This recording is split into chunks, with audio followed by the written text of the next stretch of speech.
My name is Kristen McAllister. My friends call me K-Mac. I am 18 years old, a senior in high school, and I live in Knoxville, Tennessee. I have polyarticular juvenile idiopathic arthritis. Prior to receiving that diagnosis at the age of 13, I saw 8 different doctors, experienced 3 years of medical testing, and endured 3 joint surgeries. Even then, my disease went undertreated for the next 5 years, which contributed to the development of numerous joint contractures. We don't have a pediatric rheumatologist in East Tennessee where I live. My adult doctors at the time really cared for me and did the best they could. But my journey would have been entirely different if I had access to a pediatric rheumatologist from the very beginning.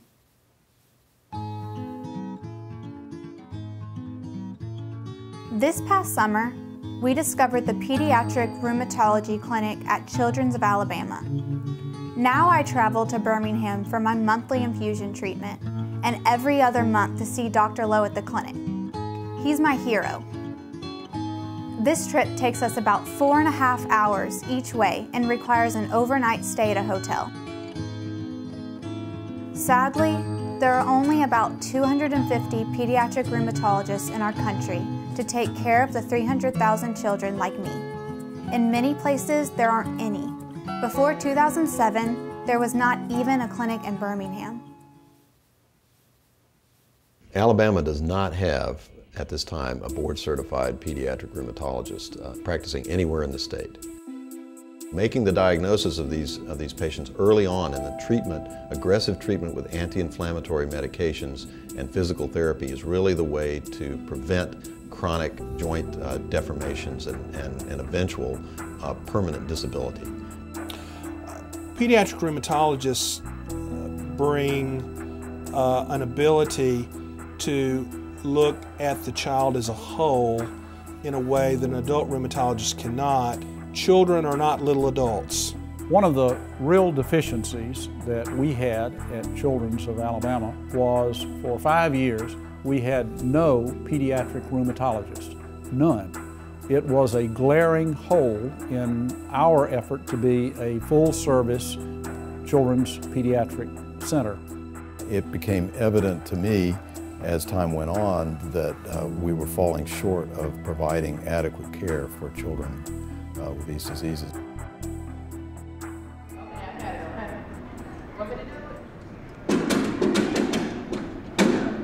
My name is Yashika Clinton. My daughter is Kimberly Clinton. She's 13 and she's had juvenile arthritis since she was 2. When the weather's involved, she has a real bad flare-up. Her knees will swell up and it's hard for her to walk. And bending is hard on her. Kimberly Clinton is a unique young girl with chronic arthritis who had arthritis long before I ever met her here. She had not been doing all that well. Her arthritis was not all that well controlled. Back in 2005, Kimberly was at a level 3, and at level 3 what that means is below what a doctor wants a child to be at in this kind of condition. That means they're not up to par as far as walking and running and just being independent. Be still. Be a little still. Be still, Kim. 1, 2, 3, stick. I actually thought that I would just have to take care of her myself for the rest of her life. As a parent, you want to grab your child and just take all the pain away. And in certain conditions like that, it's nothing you can do. You're hopeless. I reached a certain level of desperation and decided that the only people that could really help me would be the Arthritis Foundation outside the university. This was a need that was urgent, that was not being met, and that children were becoming gravely debilitated, if not actually dying. So we formed a partnership with the Arthritis Foundation and the University of Alabama School of Medicine. When the clinic first opened, we had a huge waiting list of kids to see.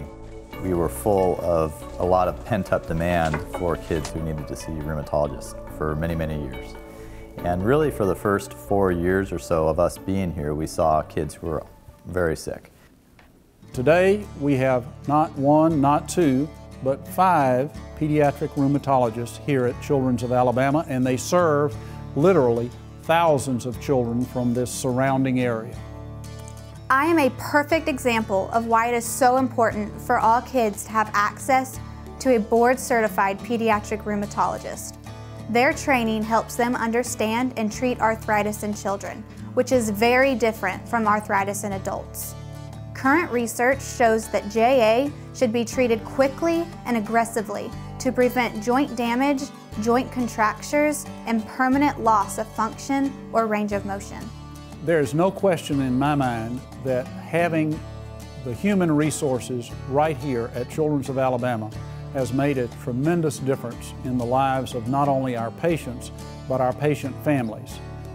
My disease is finally being treated aggressively by a physician who is aware of current findings and the latest research for treating JA. The research efforts that we made have gotten attention of our colleagues, both nationally and internationally. I'm thankful for UAB, Children's, and all the doctors that came together. They just make our heart feel much lighter. I walk into clinic smiling every day because it really makes me very proud to have been a part of this effort, and of all the things that I've done in my life, I think it's the thing I think that I'm the proudest of.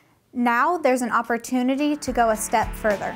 Pediatric rheumatologists are being trained right here in Birmingham. These specialists will help kids with arthritis across the Southeast and around the country. I don't think we've gotten to the point where we're comfortable that this is the best we're going to get. We still have, for the average patient, a 2, 3, sometimes 4-month waiting list to be seen. So potentially we could certainly add more clinical help. And we're trying to do that in part through a fellowship training program. So we're starting to train fellows who will hopefully stay in the Southeast, if not in Alabama itself. The Arthritis Foundation's Southeast region is committed to helping children and families impacted by juvenile arthritis. I hope you will think about supporting our juvenile arthritis efforts so more kids will have access to the kind of care and programs that have helped me, Kimberlyn, and so many others like us.